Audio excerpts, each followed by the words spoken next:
بسم اللہ الرحمن الرحیم الحمدللہ رب العالمین والصلاة والسلام علی خاتم النبیین سید الخائب صلی اللہ علیہ وسلم، ہمارے سردار اللہ سبحانہ وتعالیٰ سے ڈرنے والے۔ سورہ انعام کی آیت نمبر 15 کا ترجمہ پیش کر رہا ہوں۔ فرما دیجئے بے شک میں بڑے عذاب کے دن سے ڈرتا ہوں کہ میں رب تعالیٰ کی نافرمانی کروں، یہ کیسے ممکن ہے؟ حضرت مطرف بن عبداللہ رضی اللہ عنہ سے روایت ہے، وہ فرماتے ہیں میں نبی محتشم صلی اللہ علیہ وسلم کی خدمت اقدس میں حاضر ہوا۔ آپ اس وقت نماز کی ادائیگی میں مصروف تھے۔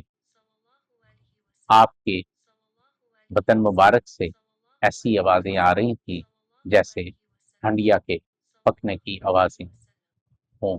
دوسری روایت میں ہے کہ آپ کے سینہ مبارک سے رونے کی وجہ سے ایسی آوازیں آ رہی تھیں جیسے چکی چلنے کی آواز۔